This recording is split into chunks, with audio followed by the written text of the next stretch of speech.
Movie की starting में हमें एक कैफे को दिखाया जाता है। यहाँ पर डीन नाम का एक लड़का होता है जो यहाँ की वेट्रेस से कॉफी मांगता है, मगर वो वेट्रेस उसे इग्नोर करते हुए दूसरे कमरे में चली जाती है, जिसके बाद में डीन उसके पीछे जाता है। वो वहाँ पर अंदर जाता है और तभी कोई नुकीले नाखून वाला शख्स उसके पीछे आता है और डीन पर हमला कर देता है। अब हमें ये पता चलता है कि डीन एक सपना देख रहा था, मगर इस सपने में जो उस पर हमला हुआ था उसकी वजह से उसके हाथ पर रियल में कट लग जाता है। अब कुछ समय बाद यहाँ पर क्रिस नाम की एक लड़की आती है जो डीन की गर्लफ्रेंड है। डीन उससे बताता है कि वो पिछले कई दिनों से सोया नहीं है, उसे सपने में कुछ नाइटमेयर्स आ रहे हैं जिसके कारण वो सोना नहीं चाहता है। इन्हीं बातों के बीच में डीन से क्रिस पर कॉफी गिर जाती है और जब क्रिस इसे साफ करने के लिए बाथरूम में जाती है तो इधर तभी डीन की आंख लग जाती है और एक बार वो फिर से उसी नाइटमेयर की दुनिया में पहुंच जाता है। यहाँ पर उसके सामने सपने में जो किलर होता है वो सपने में डीन को मार देता है, जिससे डीन की असली में भी मौत हो जाती है। अब सीन शिफ्ट होता है और हमें डीन के फ्यूनरल को दिखाया जाता है। यहाँ पर काफी लोग आए होते हैं, लेकिन तभी क्रिस देखती है कि यहाँ पर उसके सामने एक छोटी बच्ची है। इसे देखकर वो बेहद हैरान होती है क्योंकि ये उसी का बचपन है। अब हमें ये पता चलता है कि क्रिस भी एक सपना देख रही थी। यहाँ पर क्रिस अपने फ्रेंड जेस्सी से मिलती है। वो उसको बताती है कि ऐसा लग रहा था कि डीन को कोई जबरदस्ती सुसाइड करवा रहा था। जेस्सी इस पर बिलीव नहीं करता है, लेकिन तभी इनकी फ्रेंड नैन्सी आती है। वो कहती है कि मुझे भी कई दिनों से कुछ नाइटमेयर्स आ रहे हैं, मगर जेस्सी इन दोनों की बातों में कोई सेंस न देखते हुए इन दोनों की बातों को नहीं मानता है, जिससे ये सभी लोग अब ज्यादा इसको सीरियसली नहीं लेते हैं। अब ये जो नाइटमेयर्स हैं अब हर स्लीप में इनके पीछे पड़ने वाले हैं। क्रिस अपने घर में जाकर अपने बचपन की तस्वीरें चेक करती है। वो पता लगाने की कोशिश करती है कि क्या बचपन में वो और डीन दोनों फ्रेंड्स थे या नहीं। वो अपनी मॉम से पूछती है, मगर उसकी मॉम उससे झूठ बता देती है। क्रिस को उसके बचपन में क्या हुआ था वो सब जानना चाहती है। अब रात में जब क्रिस सो रही होती है, जिसके बाद में वो जगती है और जग के अपने स्टोर रूम में जाकर वहाँ कुछ सामान को चेक करती है, लेकिन यह भी क्रिस का एक सपना ही होता है। अब अगले दिन क्रिस कॉलेज में लेक्चर अटेंड कर रही होती है, मगर यहाँ पर भी उसकी आंख लग जाने के बाद में वो एक नाइटमेयर में पहुंच जाती है। ये सपनों में जो किलर होता है उसका नाम फ्रेडी है। आखिर वो इन लोगों के पीछे इन्हें मारने के लिए क्यों पड़ा हुआ है वो जल्दी आप लोग आगे जानेंगे। अब अचानक से क्रिस चौंक कर जगती है तो उसे देखकर उसके क्लास वाले भी हैरान होते हैं। अब यहाँ पर क्रिस के घर आने पर क्रिस की मॉम काम से बाहर जा रही होती है, जिसके बाद में रात होने पर क्रिस घर पर अकेले होती है। वो पूरी तरीके से जागने की कोशिश करती है क्योंकि अगर वो सो गई तो फिर से वो नाइटमेयर्स की दुनिया में पहुंच जाएगी। अब यहाँ पर क्रिस के खिड़की से जेस्सी आता है। जेस्सी को पता होता है कि क्रिस के साथ में क्या हो रहा है, क्योंकि उसके साथ में भी यही हो रहा होता है। ये बात जब जेस्सी क्रिस को बताता है तो क्रिस पूरी तरीके से चौंक जाती है। पिछले कई दिनों से क्रिस सो नहीं पाई होती है, जिससे वो बस थोड़ा सा सोना चाहती है। जेस्सी क्रिस से कहता है कि मैं यहाँ पर तुम्हारे साथ में हूँ, अब तुम सो जाओ। अब जब ये दोनों लोग सो जाते हैं तो कुछ देर बाद में क्रिस को बाहर से कुछ आवाज आती है। क्रिस इसके बाद में उठ के बाहर जाकर देखती है तो ये फिर से उसी का बचपन होता है। वो साथ में ये भी देखती है कि कुछ बच्चियां खेल रही हैं और यहाँ पर फ्रेडी भी होता है। अब फ्रेडी जब उस पर हमला करता है तो अचानक से क्रिस जगती है क्योंकि वो सपने में थी, जिसके बाद में वो बाथरूम में जाकर अपना मुंह धुलती है, लेकिन यहाँ पर अभी भी वो ड्रीम में ही होती है। फ्रेडी उस पर हमला कर देता है, जिसके बाद में जेस्सी उसे जगाने की कोशिश करता है, लेकिन क्रिस हवा में उड़ने लगती है क्योंकि उसके नाइटमेयर में फ्रेडी उसे मार रहा होता है और क्रिस की यहाँ पर बेहद खतरनाक तरीके से मौत होती है। इसे देखकर जेस्सी डर जाता है, जिसके बाद में वो इस घर से जल्दी से भागता है। भागते हुए इस घर का डोर खुल जाने से सिक्योरिटी अलार्म ट्रिगर हो जाता है, जिससे अब यहाँ पर पुलिस आने वाली होती है। जेस्सी सीधा उसकी फ्रेंड नैन्सी के पास में जाता है। वो नैन्सी से कहता है कि किसी ने क्रिस को नींद में मार डाला। नैन्सी कहती है कि ये सच नहीं है, जिसके बाद में जेस्सी नैन्सी से उसे सोने के लिए मना करके यहाँ से बाहर चला जाता है। अब वो खिड़की से जब बाहर जाता है तो बाहर पुलिस आई होती है जो जेस्सी को पकड़ ले जाती है। ये लोग जेस्सी को पकड़ के जेल में ले जाते हैं। जेल में आने के बाद में जेस्सी ना सोने की पूरी कोशिश करता है, मगर उसे पता भी नहीं चलता है कि वो कब सो गया और फ्रेडी उसे भी सपने में मार देता है। इधर नैन्सी और इन्हीं लोगों का एक और फ्रेंड होता है जिसका नाम क्विंटन है। क्विंटन को भी सोने के बाद में नाइटमेयर्स आते हैं। वो लाइब्रेरी में होता है जहाँ वो एक बच्ची को देखता है। वो उसके पीछे जाता है, मगर नैन्सी तब तक यहाँ पर आके उसे नींद से जगा देती है। ये दोनों लोग इसी नाइटमेयर्स के बारे में बात करते हैं। क्विंटन ने कुछ रिसर्च की होती है जो वो नैन्सी को समझाने की कोशिश करता है। वो बताता है कि ये जरूर हमारी कोई बचपन की यादें हैं जो अब हमारे सपनों में नाइटमेयर्स बन के आ रही हैं। अब नैन्सी घर में जाकर अपनी मॉम से पूछती है कि क्या क्रिस, डीन और हम बचपन के फ्रेंड्स थे,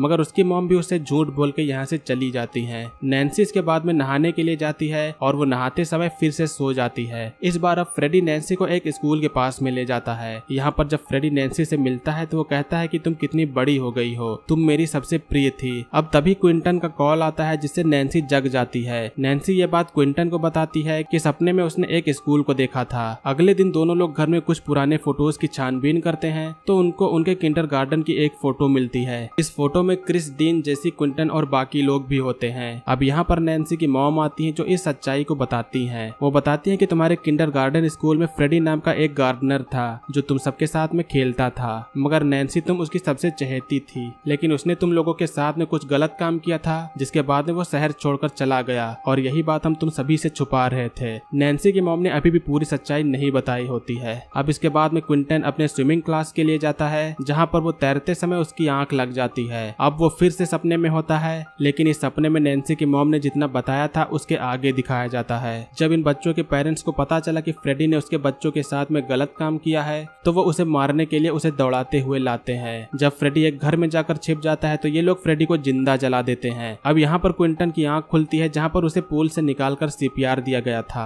अब इसके बाद में क्विंटन और नैन्सी जेसी के पिता के पास में ये कहने के लिए जाते हैं कि आपने फ्रेडी को सिर्फ 5 साल के बच्चों के कहने पर क्यों मार दिया। हो सकता है कि फ्रेडी ने कुछ भी ना किया हो। काफी देर से सोए ना होने पर नैन्सी के नाइटमेयर्स बढ़ते जा रहे होते हैं। ये दोनों लोग यहाँ से निकलकर एक मेडिकल शॉप पर ना सोने की दवाई लेने के लिए रुकते हैं, मगर नैन्सी को पता भी नहीं चलता है कि वो कब सो गई है। और जब वो स्टोर के अंदर जाती है तो फ्रेडी उस पर अपने ब्लेड से हमला करके उसे घायल कर देता है। अब दोनों लोग यहाँ से निकलते हैं। इनको इस सब को रोकने के लिए कुछ करना होगा, इसीलिए इनके सपने में जो स्कूल दिखाया गया था वो दोनों अब वहाँ पर जाते हैं। क्विंटन कार चला रहा होता है मगर अचानक से उसके सामने फ्रेडी आ जाता है जिससे उसकी कार का एक्सीडेंट हो जाता है। अब ये दोनों लोग यहाँ से पैदल ही आगे जाते हैं और जल्द ही वो लोग किंडरगार्टन स्कूल पहुंच जाते हैं। ये जगह पूरी तरीके से बंद हो गई होती है। वो इस जगह के अंदर जाते हैं जहाँ पर इनको एक सीक्रेट कमरा मिलता है। इस सीक्रेट कमरे को खोलकर ये दोनों लोग उसके अंदर जाते हैं। यहाँ पर आने के बाद में नैन्सी को कुछ कुछ याद आने लगता है। ये कमरा जो होता है वो फ्रेडी का सीक्रेट रूम था। क्विंटन को यहाँ पर एक बॉक्स में कुछ फोटोज मिलती हैं। जब वो इन फोटोज को देखता है तो उसे पता चलता है कि ये तो नैन्सी की फोटोज हैं। नैन्सी अब इन फोटोज को देखती है तो उसके देखने के बाद में वो रोने लगती है क्योंकि ये कुछ अश्लील फोटोज होती हैं जो फ्रेडी ने नैन्सी से लिया था। अब ये लोग समझ जाते हैं कि फ्रेडी के लिए जो कुछ भी हमारे पेरेंट्स ने उसके साथ में किया था वो सब ठीक था। मेडिकल स्टोर में जब फ्रेडी ने नैन्सी पर हमला किया था, जिसके बाद में जब वो जगी थी तो उसने फ्रेडी का स्वेटर पकड़ रखा था और उसका स्वेटर फट के असली दुनिया में भी आ गया था, जिससे ये लोग आइडिया लगाते हैं कि अगर नाइटमेयर में जागने के बाद में हम उसे पकड़कर खींचे तो अपनी दुनिया में उसे ला सकते हैं। अब नैन्सी बेड पर लेटकर सो जाती है और क्विंटन हथियार लेकर तैयार रहता है, मगर नैन्सी के सोने के दौरान क्विंटन भी सो जाता है। अब जब क्विंटन सो जाता है तो उसके सपने में फ्रेडी आकर उस पर हमला करता है। क्विंटन पर हमला करने के बाद में क्विंटन घायल हो जाता है। अब दूसरी तरफ से नैन्सी आती है जिसके बाद में फ्रेडी नैन्सी को भी मारने वाला होता है। ये दुनिया फ्रेडी की होती है, वो जो कुछ भी चाहे इनके साथ में कर सकता है। दूसरी तरफ क्विंटन घायल तो था मगर वो जिंदा होता है, जिसके बाद में वो अपने सपने से जागकर नैन्सी को जगाने की कोशिश करता है। नैन्सी इधर जागने का नाम नहीं ले रही होती है, जिसके बाद में क्विंटन मेडिकल स्टोर से न सोने वाला जो इंजेक्शन लाया होता है वो नैन्सी को लगा देता है। अब नैन्सी जैसे ही नींद से जगने वाली होती है वो फ्रेडी को पकड़ लेती है, जिससे फ्रेडी इस असली वाली दुनिया में चला आता है। अब यहाँ पर आ जाने के बाद में फ्रेडी कोई भी बदलाव नहीं कर सकता है, जिससे नैन्सी उसके नुकीले नाखून वाले हाथ को काट देती है और यहाँ पर इसके बाद में फ्रेडी मारा जाता है। नैन्सी अब जलती हुई बोतल को उस पर फेंक देती है, जिसके बाद में फ्रेडी एक बार फिर से आग में जलकर मर जाता है। ये दोनों लोग यहाँ से अब बाहर निकलते हैं। बाहर पुलिस आई होती है, जिसके बाद में अब ये दोनों लोग सही सलामत अपने घर वापस चले जाते हैं। मगर एक्चुअली फ्रेडी अभी मरा नहीं है क्योंकि एक आत्मा को मारा नहीं जा सकता है और फ्रेडी यहाँ पर नैन्सी की मॉम को मार देता है और इसी के साथ में यहाँ पर इस मूवी का एंड होता है। सो दोस्तों ये थी 2010 की एक हॉरर थ्रिलर मूवी का एक्सप्लेनेशन। मुझे पता है कि आप लोगों के इस मूवी के देखने के बाद में आपकी भी नींद उड़ गई होगी।